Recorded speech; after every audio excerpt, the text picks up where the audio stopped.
The sky over the planet was burning, not metaphorically, not poetically. It was actually on fire. Captain Elias Ward watched the orange clouds twist and break apart as his shuttle cut through the atmosphere.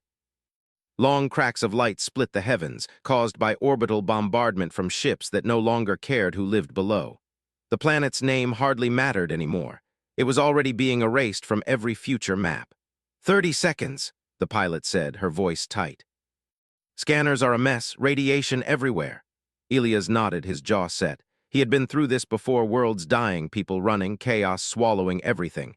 Still, something about this place felt worse. Too quiet, too final. The distress signal had been weak, old, and almost lost in the noise of war. Official command had marked the zone as unsalvageable. Civilian survival chances, less than 1%. Elias had ignored that number. The shuttle slammed down hard in what used to be a city square.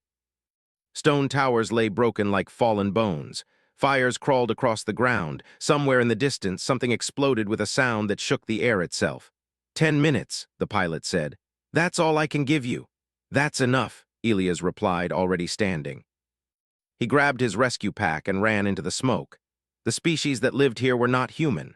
Taller, slender, pale-skinned with faint patterns along their faces that glowed softly when they spoke. Elias had trained alongside them once years ago, back when this planet still had embassies instead of ruins. He found bodies first, too many of them. He pushed forward anyway. Collapsed buildings formed narrow paths. Ash fell like snow. Elias scanned for heat signatures, heart pounding each time the scanner flickered. Most readings were false, burning metal, broken power lines. Then finally something different. A weak signal, very small. Got you, he muttered. He followed it into what looked like the remains of a residential tower. The lower levels had caved in, but a small pocket of space remained beneath a tilted support beam. Elias squeezed through, ignoring the pain as metal scraped his armor. Inside, the air was still. Too still. In the darkness, he heard a sound. Crying. It was soft, broken, and terrified. Elias froze. Slowly, carefully, he moved forward and lowered his light. A child stared back at him. She couldn't have been more than 6 or 7 by human standards. Her skin was pale silver, her eyes wide and glowing faintly blue. Dust covered her small body, and one side of her face was streaked with dried blood. She clutched a cracked data tablet to her chest like it was the only solid thing left in the universe. When the light touched her, she shrank back, fear flashing across her face. Elias immediately lowered his weapon and knelt. "It's okay," he said softly, using the universal translator. "I'm not here to hurt you." The translator took a second, then spoke his words in her language. The girl stared, trembling. Another explosion rocked the city. She screamed and covered her head. Elias moved without thinking. He stepped closer and placed himself between her and the outside world. "Hey," he said gently. "I've got you. You're not alone." She looked up at him then, really looked. Her eyes locked onto his visor, searching for something, anything that meant safety. Slowly, she reached out and grabbed his glove. That was the moment Elias knew he wasn't leaving without her. His comm crackled. "Captain, time's up. We're seeing movement in orbit." "I found a survivor," Elias said. There was a pause. "Command says negative, evac only if pickup is clean." "She's a child," Elias replied. Another pause, longer this time. "Captain, we can't guarantee." "I know," Elias said. "I'm bringing her anyway." He shut off the comm before they could argue.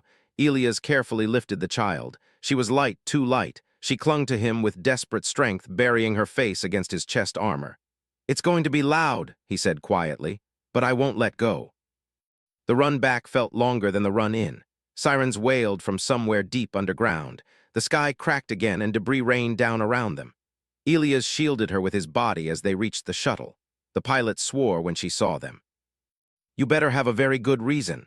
"I do," Elias said, strapping the child into a crash seat and securing her himself.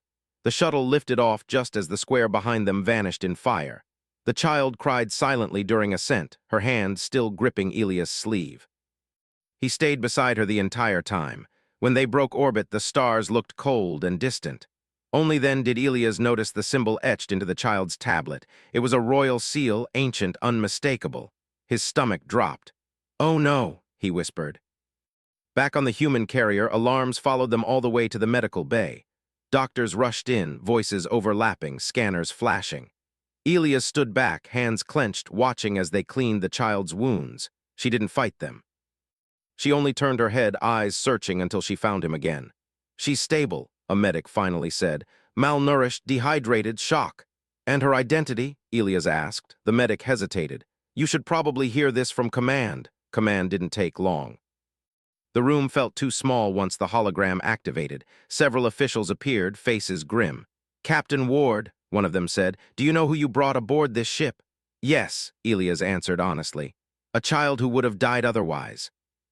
"She is Princess Salith," another voice said, "heir to the Virelian Conquered." Silence filled the room. "That planet," Elias said slowly, "was under protection." "It was," Command replied, "until the attackers decided treaties no longer mattered." Elias looked at the child through the glass wall. She was asleep now, fingers still curled like she expected the world to disappear if she let go. "What happens to her?" he asked. "That," Command said, "is complicated." They wanted to transfer her immediately. "Place her in diplomatic custody, keep her isolated, safe but alone." Elias listened, then he shook his head. "She needs a familiar face," he said, "someone she trusts." "You're a soldier," one of them snapped. "I'm a human," Elias replied, "and I was there." Another long pause followed. Finally, Command sighed. "Temporary guardianship until her people can retrieve her." Elias nodded. That was enough. The days that followed were strange. Salith barely spoke at first. She stayed close to Elias, following him like a shadow when allowed, sleeping only when she knew he was nearby. Loud noises still made her flinch. Fire terrified her. Elias adjusted without thinking. He spoke softly. He avoided sudden movements.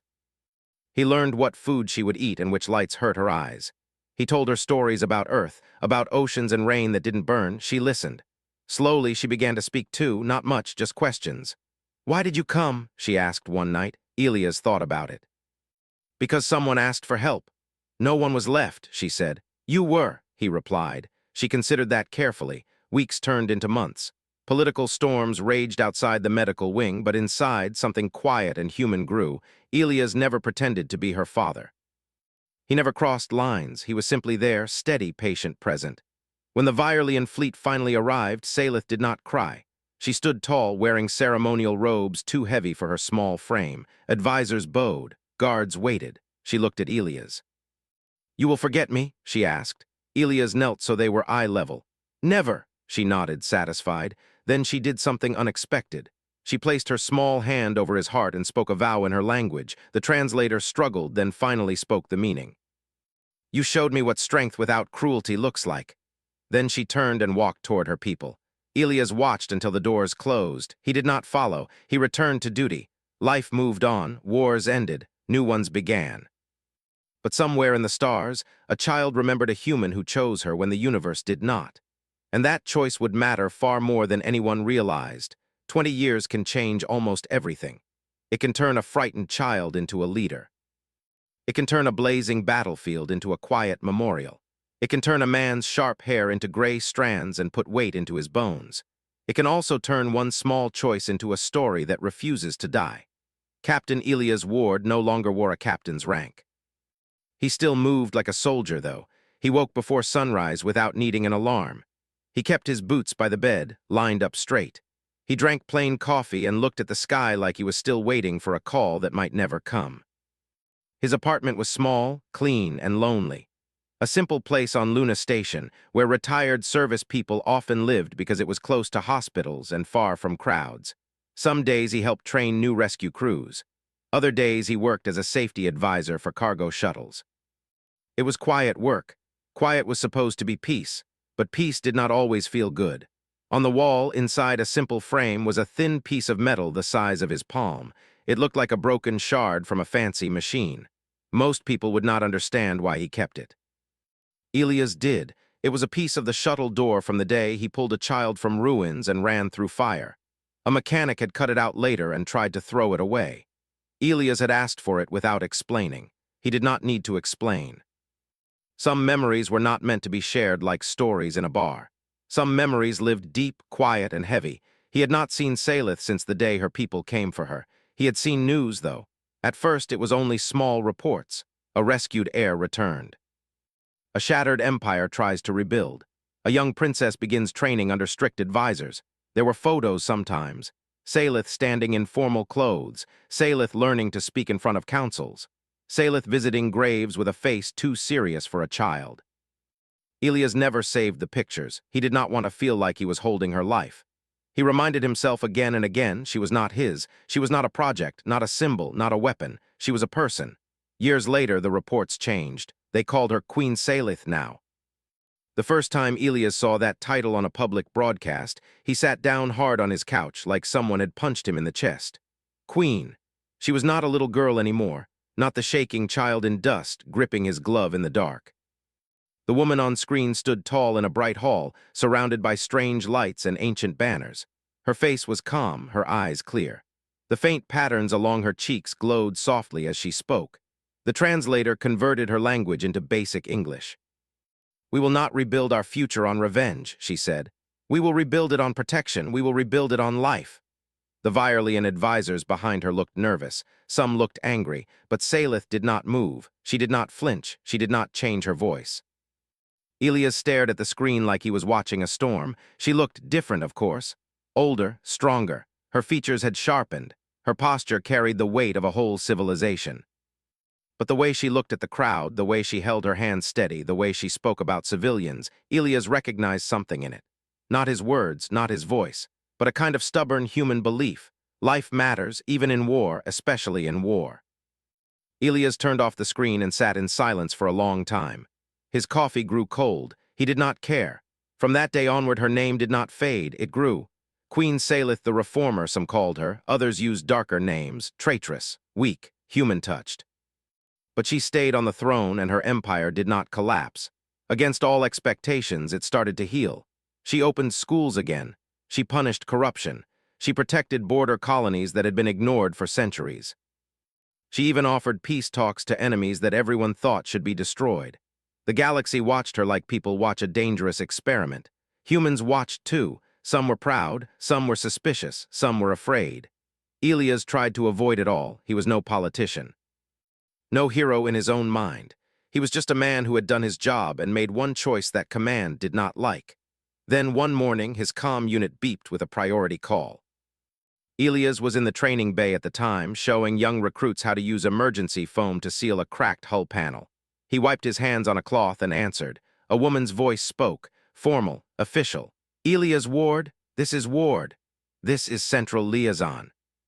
Please stand by for identification." A code flashed on his screen. It was real. His stomach tightened. "This is confirmed," she said. "Captain, sorry, Mr. Ward, you have been requested for assignment." "I'm retired," Elias replied. "So is the person requesting you," the woman said carefully. "In a way." Elias felt a chill. "Who?" There was a pause, like the liaison was choosing words that would not cause a diplomatic explosion.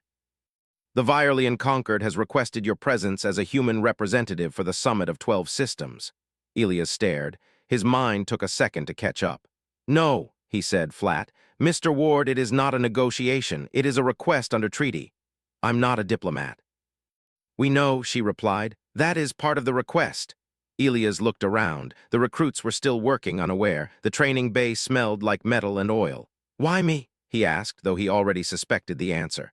The liaison's voice softened. "The request came from Queen Salith herself." Elias closed his eyes. 20 years and still that name could make his heart feel heavy. "I don't belong in that world," he said. "The summit begins in 4 days," she continued. "A transport will pick you up at 600 tomorrow." Elias wanted to refuse again. He wanted to throw the comm into a locker and walk away. But he remembered a small hand on his glove, a child asking if he would forget her. He exhaled slowly. "Send me the details," he said. The liaison sounded relieved. "Yes, sir, thank you." The call ended. Elias stood still for a moment, letting the noise of the training bay fade into the background. He was not ready, but maybe no one was ever ready for the past to return. The summit ship was huge, built as a neutral platform by a coalition that did not trust any one species to host important talks. It looked like a silver ring around a dark core, with docking arms stretching out like long fingers. As Elias boarded, he saw flags, human, Virelian, and many others he could not name. The air smelled clean, too clean, like a hospital. Security scanned him. A human officer checked his ID and nodded. "Your Ward?" the officer asked. "Yes." The officer's eyes sharpened with interest. "You're the one?" Elias did not ask what that meant. He already knew. People loved stories. They loved heroes and villains. He was neither. He walked through long halls filled with diplomats, guards, translators, and advisors. Some stared at him openly. Some whispered. Some did not hide their curiosity. He kept his face calm. A guide led him to a waiting room with soft lights and a window that showed the starfield outside. The room had comfortable chairs, a small table, and a pitcher of water. It felt like the kind of place designed to calm nervous people. Elias wasn't sure it worked. He sat, hands on his knees, staring at the glass. He wondered if she would come herself or send someone else. He wondered if she even remembered him as clearly as he remembered her. Memory could be strange. It could soften edges. It could change shapes. Maybe she had only requested him because it looked good for politics. Maybe she needed a symbol. Elias did not want to be a symbol. The door opened with a gentle hiss. Elias stood automatically, then stopped himself from snapping into full military posture. Old habits were hard to kill. A tall Virelian entered, wearing dark robes and a crown made of thin metal arcs that floated slightly above her head, held by invisible field tech. Her guards stayed outside. No weapons entered the room. She walked in slowly. For a moment, Elias did not breathe. She was Salith, but also not. The patterns along her face were more complex now, like living art. Her eyes were the same soft blue, but in them was a depth that only time could make. She carried herself with quiet power, not loud, not trying too hard, just present. Elias felt something in his chest loosen and tighten at the same time. She stopped a few steps away. "Elias Ward," she said in English without using a translator. Her accent was light, but her pronunciation was clear. He swallowed. "Your Majesty," Salith's eyes flickered. For the first time, her calm expression cracked into something human-like, something close to warmth. "You still speak like a soldier," she said. "And you speak like you've been studying," Elias replied before he could stop himself. Salith's lips curved slightly, a small smile, controlled but real. "I did," she said. "I studied many things." Elias nodded, unsure what to do with his hands. He felt awkward, like a man meeting a ghost who turned out to be alive. Salith looked around the room, then back at him.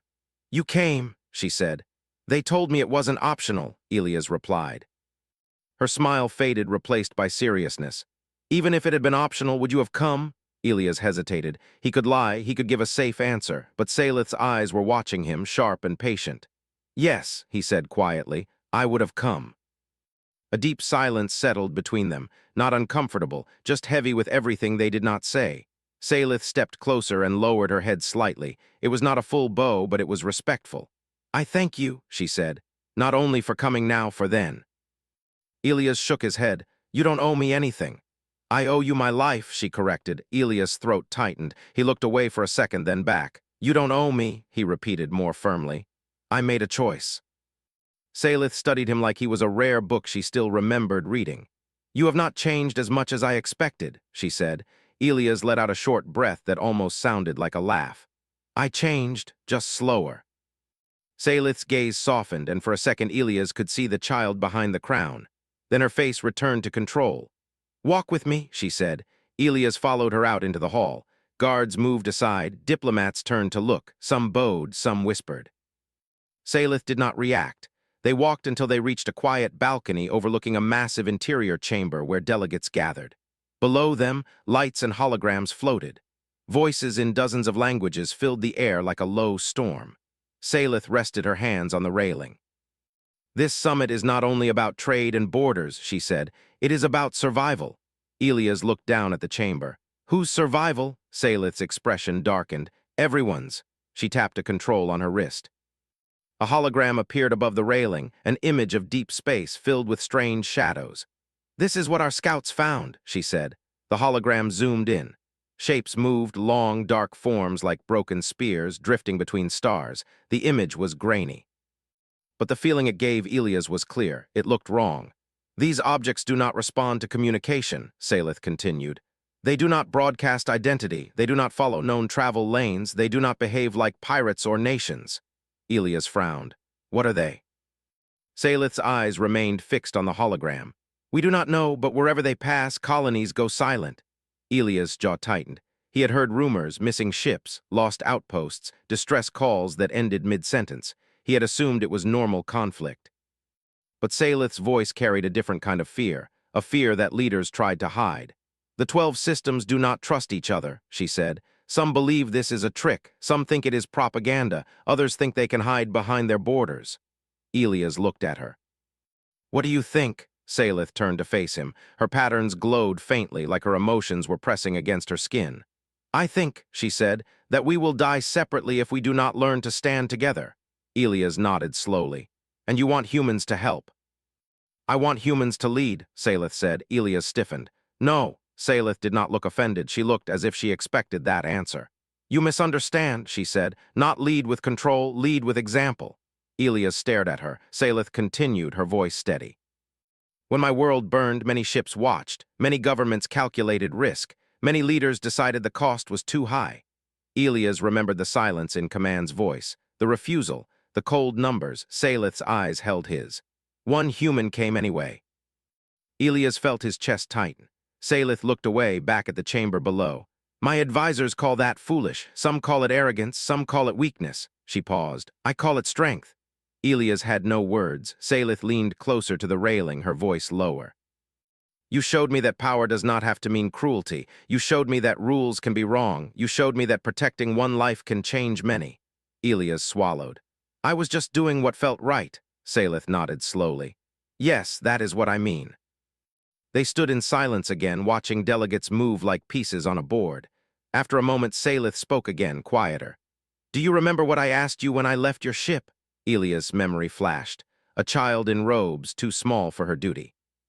You asked if I would forget you. Salith's gaze stayed on the chamber. I did not forget you. Elias' hands curled slightly against the railing. I didn't forget either. Salith turned fully to him now. The glow on her face patterns brightened, then dimmed as she controlled herself. I asked for you to come because they listened to titles and symbols, she said, but I also asked because I needed to speak to the human who saved me, not to the image of him. Elias met her eyes. Then talk, I'm here. Salith studied him like she was making sure he was real. I have enemies inside my own court, she said. They want me removed, they want my reforms ended, they say I am too close to humans. Elias frowned. Because you asked me here. Because I exist the way I do, Salith replied. Because I do not rule with fear. Elias' jaw tightened. That's not a weakness. Salith's expression sharpened. No, it is a threat to the old ways. Below them, a group of delegates clustered around a floating star map. Their gestures were sharp, their voices loud. Salith watched them. They will argue, they will delay, they will demand proof while the darkness moves closer. Elias looked at the hologram of the unknown objects again. So what do you want from me? Salith's eyes returned to his, steady and serious. I want you to remind them what humans are, she said. Elias almost laughed, but it came out as a rough breath. I'm one man, humans are millions. One man can still stand up in a room and refuse to lie, Salith said. I have seen it. Elias stared at her, and suddenly he felt the same pressure he felt in the ruins 20 years ago. A choice. Not about saving someone from fire this time, about saving many from what might be coming. Elias looked down at the delegates. He saw fear hidden under expensive clothes. He saw pride, greed, distrust. He saw a galaxy that might argue itself into extinction. He turned back to Salith. If I speak, I won't be polite. Salith's eyes narrowed slightly. Good, Elias exhaled. All right, I'll speak. Salith's expression softened for a moment, and Elias felt something like relief from her, but it was brief. Then she said, there is something else. Elias felt his stomach tighten again. What? Salith hesitated. It was a small thing, barely visible, but it was there. A queen hesitating. I do not ask this lightly, she said, and I do not ask it as a child asking a rescuer. I ask it as a ruler speaking to an adult who owes me nothing. Elias watched her carefully. Go on, Salith's voice lowered. My people's future is fragile. Our bloodlines were controlled for centuries by law and pride. It created weakness. It created stagnation. Elias frowned, confused. You mean politically? Politically and biologically, she said calmly. Our families narrowed themselves until our strength became thin. Elias' mind moved quickly, trying to understand where she was going. What does that have to do with me? Salith looked away, as if choosing words that would not harm. Because the old court believes my reforms are human sickness, she said. They claim I am unsafe to lead unless I prove my line will not end. Elias' eyes narrowed. They want you to produce an heir. Salith nodded once. Elias' face hardened. That's your choice, not theirs. It should be, Salith agreed. But they are willing to make it war if I refuse. Elias felt anger rise. He did not like this. He did not like any system that treated a person like a tool. Salith's gaze returned to him. It was steady, direct, and adult. They offered candidates, she said, from old families, from those who would chain the future to the past. Elias' jaw clenched. And you refused. I refused, she said, because I will not bring children into a world built on fear. Elias looked at her, and suddenly he realized what she meant by asking him here. His heart thudded hard. Salith continued, her voice even. I have studied humanity, not only its technology, its history, its survival, its ability to adapt, its ability to build family in many forms. Elias' chest tightened further. He forced himself to stay calm. Salith. She raised a hand slightly, not to stop him harshly, just to ask for space. I am not asking for romance, she said. I am not asking for a story that makes people gossip. I am not asking for anything immediate. Elias' mind was loud now, too loud. Salith's eyes held his. I am asking you to consider something in the future, an alliance that is not bought, a legacy that is chosen. Elias stared at her in shock. He did not answer right away because he needed to breathe, and because the weight of what she said was massive. He remembered the child in ruins. He remembered her tiny voice, but the woman in front of him was not that child. Still, Elias felt protective in a way he could not fully explain. Protective of her dignity, protective of the line between past and present. Protective of what was right, he spoke carefully. You're an adult, he said slowly. You're a ruler, you can ask me anything, but you need to understand what it looks like to outsiders, what it could sound like. Salith nodded once. I understand. That is why I speak with care. Elias rubbed his face with one hand. I don't know what to say. Then say nothing now, Salith replied. I asked you to consider, not to decide. Elias lowered his hand and looked at her. She was watching him with calm patience, but there was something else behind it, pressure, not from desire but from time, from politics, from survival. Elias felt anger again, not at her but at the system that cornered her like this. Before he could speak, the lights in the summit chamber changed color. A tone sounded sharp, urgent. People stopped talking, heads turned, guards shifted. A human officer hurried onto the main platform and activated a large display. Salith's face tightened. What is that? Elias leaned forward. The display showed a map of a border sector, a cluster of small colonies, mostly mining stations and research outposts. One of the dots blinked red, then 3 more. A voice echoed through the chamber in basic English, translated into other languages a second later. Emergency alert. Multiple outposts have gone silent. Last transmission indicates unknown contact. Defensive systems failed within minutes. A cold feeling slid down Elias' spine. Salith's patterns glowed faintly, betraying emotion she tried to hide.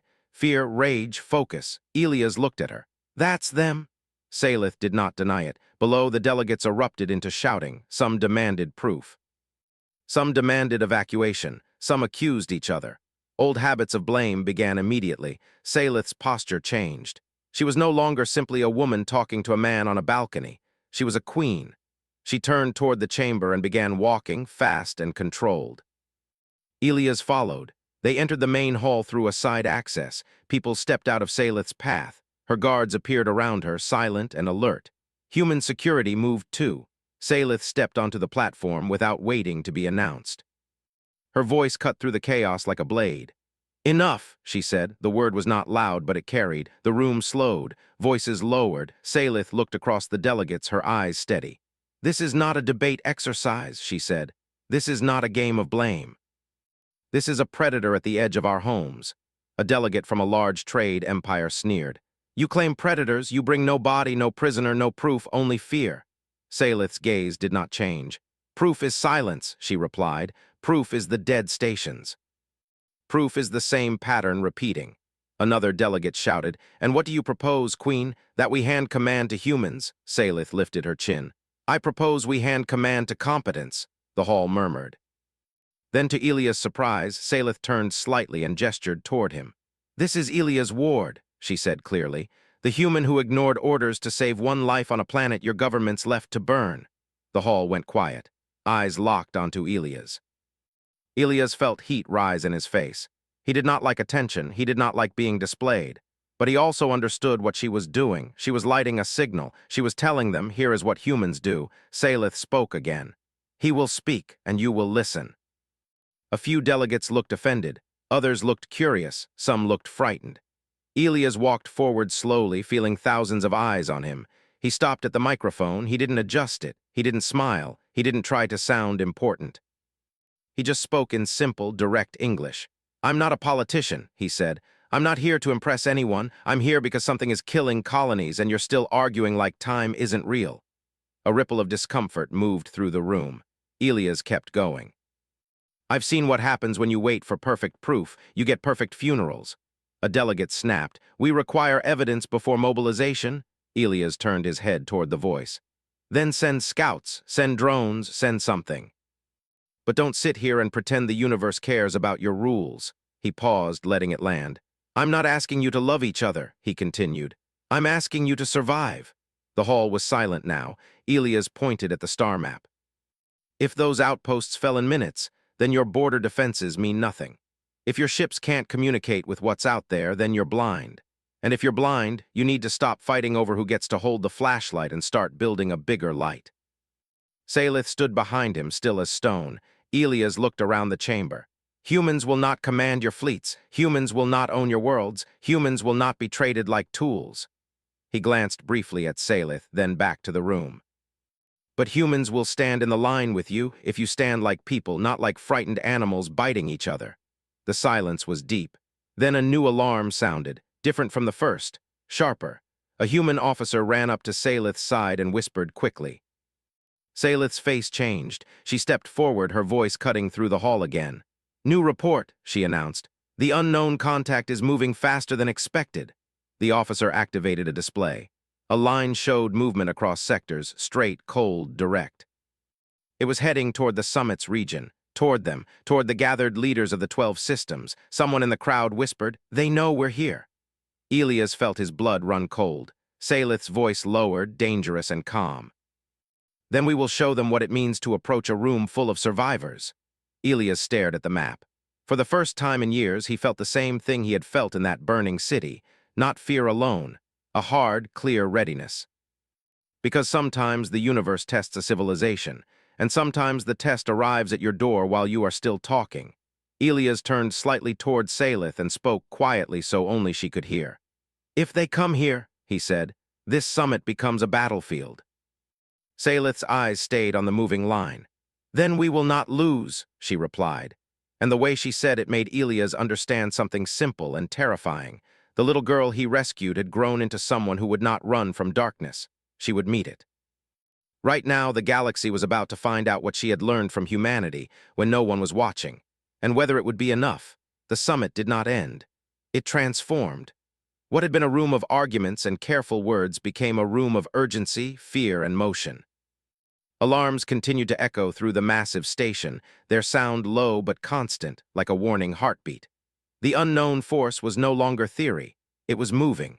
Queen Salith stood at the center of the command platform now, no longer waiting for permission. Delegates who had once argued loudly now leaned forward, watching the same star map with pale faces. The red line representing the approaching threat cut through space with terrifying focus. It did not change direction. It did not slow. It was coming straight toward the summit. "They know," someone said again, louder this time. "They don't need to know," another replied shakily. "They just destroy everything in their path." Elias stood a few steps behind Salith, arms crossed, eyes fixed on the display. His mind worked fast the way it always had during rescues. Fear existed, but it was pushed aside by something stronger, responsibility. Salith raised one hand, the room quieted. "This station is not defenseless," she said. But it was never designed to face a unified external assault. A human admiral stepped forward. "We can evacuate key personnel." Salith turned to him slowly. "And leave the rest to die?" The admiral hesitated. Elias spoke before the silence grew too heavy. "If we run, we prove we can be hunted." Several heads turned toward him. "If we stand," Elias continued, "we learn something, either how to fight them or how not to die next time." The words were simple, but they landed hard. Salith studied him for a brief moment, then nodded. "Agreed." She turned back to the delegates. I will not force you to stay. Those who wish to leave may do so now, but understand this. Wherever you flee, this threat will follow eventually. No one moved. Fear held them in place, but so did something else. Pride, shame. Realization. A Viralian general stepped forward. What do you propose, Your Majesty? Salith's voice was calm. We defend together. The station shifted into battle mode. Lights dimmed slightly. Defensive systems powered up. Ships docked around the ring began to undock, forming a loose defensive pattern. Elias was pulled into a side command room with Salith, several human officers, and advisors from 3 other species. The air was tense, filled with overlapping voices and holograms. Range, Salith asked. 30 minutes, a human tactical officer replied. Maybe less. What do we know about their weapons? Another asked. Elias shook his head. Almost nothing, but they don't waste time. That tells me they don't rely on intimidation. They rely on certainty. Certainty of what? Someone asked. That whatever they hit, Elias said, dies. Silence followed. Salith folded her hands behind her back. Then we deny them certainty. She looked at Elias. You said humans will not command our fleets. That remains true, but you also said humans will stand in the line. Yes, Elias replied. We will. Salith nodded once. Then I ask you to stand here with me. Elias met her gaze. I'm not leaving. The unknown force arrived sooner than expected. The first contact was not an explosion. It was a sudden loss of sensors. Ships on the outer edge of the defensive formation simply vanished from the display. Not destroyed, not damaged, gone. What happened? Someone shouted. No energy spike, an officer said. No debris. It's like they were erased. Elias felt a cold pressure in his chest. They're not fighting us, he said quietly. They're removing us. Salith's jaw tightened. Can we see them? A pause. Yes, the officer replied, voice strained. Visual coming online. The main display shifted. The room went silent. The shapes were larger than expected. Not ships, not machines, not living creatures in any way the galaxy understood. They looked like broken pieces of space itself, long, dark forms that bent light around them. No markings. No engines, no visible weapons. They moved like inevitability. One of them turned slightly. A human frigate fired. The energy beam struck the object and disappeared, swallowed without reaction. No effect, the officer said. Another ship launched missiles. They vanished mid-flight. Fear rippled through the room. Salith did not step back. Do they respond to communication? She asked. The officer shook his head. Nothing. Elias leaned closer to the display. They don't answer because they don't negotiate. They don't see us as people. What do they see us as? Someone whispered. Elias answered honestly. Obstacles. Salith inhaled slowly. Then we change what we are. She turned to the tactical officers. Pull back the outer line, draw them closer to the station. That puts us at risk, someone protested. Yes, Salith said, it does. Elias understood instantly. You want to limit their movement. Salith looked at him. They erase things in open space, but near us they must be careful. Because, Elias asked. Because if they destroy this station, she said, they destroy every major leader of this region in one strike. Elias nodded. Predators don't take risks they don't need to. The plan was dangerous. But it was the only one they had. The defensive ships pulled back. The unknown objects advanced. When they entered close range, something changed. Energy readings spiked not from the attackers but from space itself. Gravity bent strangely. Systems flickered. They're interacting with the environment, Elias said. Not just us. Salith's eyes narrowed. Then they are not invincible. A Viralian scientist spoke quickly. Their field destabilizes local physics, but it costs them energy. Elias turned sharply. How much? Unknown, the scientist replied. But enough that they slowed when approaching the station. Elias looked at Salith. They don't like resistance. Salith's lips pressed into a thin line. Good, she tapped her wrist. Redirect all non-essential power into gravitational anchors.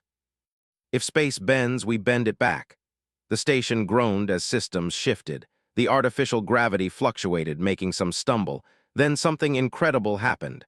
One of the dark objects hesitated. It slowed. For the first time, it reacted. A murmur spread through the command room. Elias felt a fierce spark of hope. They can be stopped. Salith did not smile. They can be delayed. The unknown object pulsed. Space rippled. A shockwave rolled outward, slamming into the station. Alarms screamed. Lights flickered violently. Several ships were torn apart. Salith grabbed the railing to steady herself. Elias instinctively stepped closer, ready to support her if needed. She did not fall, she straightened. "They are learning," she said. Elias nodded grimly. "So are we." The battle lasted hours, not a traditional battle. No clean lines, no clear victories, just constant pressure, constant adaptation. Each time the defenders adjusted, the attackers responded with terrifying efficiency. But they did not overwhelm the station. They did not rush. They tested. "They're probing us," Elias said during a brief lull, "seeing what we can do." "Why?" an advisor asked. "Why not destroy us now?" Elias' voice was quiet. "Because they don't understand us yet." Salith looked at him sharply. "And that matters?" "Yes," Elias said.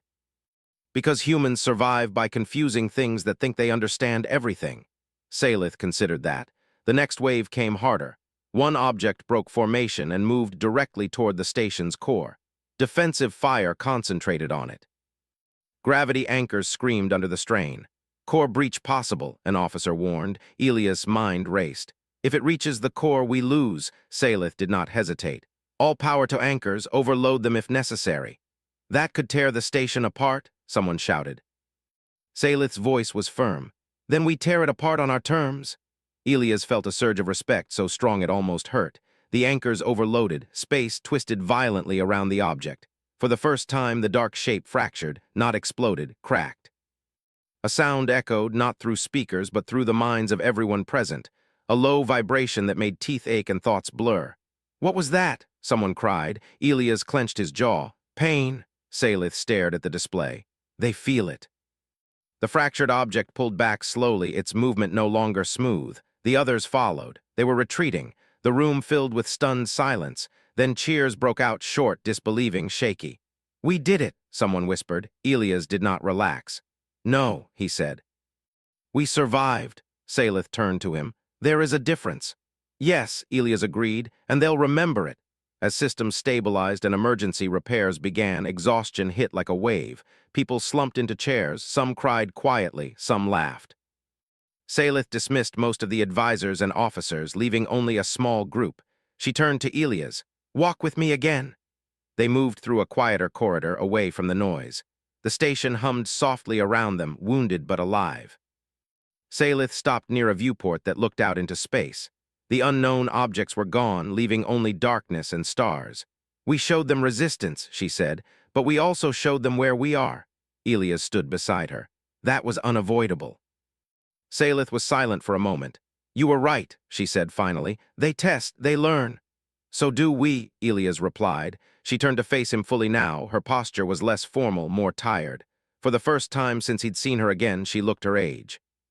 "Today," she said, "the court will say I survived because of humans."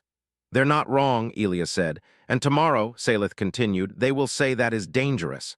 Elias sighed. "People fear what they can't control." Salith's eyes searched his face. "And you?" "I fear things that don't care," Elias replied, "and systems that sacrifice people to feel safe." Salith nodded slowly. "Then we share fears." They stood in silence again, watching distant stars. After a while, Salith spoke, softer now. "When I asked you earlier about considering the future, I did not mean only politics." Elias felt the familiar tightness return to his chest. "I know," she met his eyes. "I will not decide under pressure, not from my court, not from tradition, not from fear of extinction." "I wouldn't accept that," Elias said. "I know," she replied. Salith looked back out at the stars. "But today showed me something. These things out there will come again, stronger, smarter." "Yes," Elias said, "they will." "My people will demand certainty," Salith continued. "A future they can believe in." Elias waited. Salith's voice remained calm, but it carried weight. "You showed them a different certainty today, one based on choice." Elias looked at her. "You don't need me to lead." "No," Salith agreed, "but I want you to stay." The words were simple, not dramatic, not loaded, just honest. Elias considered them carefully. "Stay how?" he asked. "As yourself," Salith replied. "As a human voice in a room full of old fears, as someone my people cannot dismiss as propaganda." Elias nodded slowly. "I can do that." Salith's shoulders relaxed slightly. She turned toward him again. "And in time we may speak again about what comes after survival." Elias met her gaze steadily. "In time." She extended her hand, not in command, not in claim, but in trust. Elias took it. Her grip was firm, warm, equal. Outside the viewport, the stars continued to burn quietly. Somewhere beyond them, something ancient had learned that the galaxy was not empty. It had learned that resistance existed, and it would return. But this time, it would not find a divided room arguing while the dark approached. It would find a galaxy that had been forced, at last, to grow up. And at the center of it stood a queen who had learned strength from a single human choice. And a man who was beginning to understand that one rescue long ago had only been the beginning.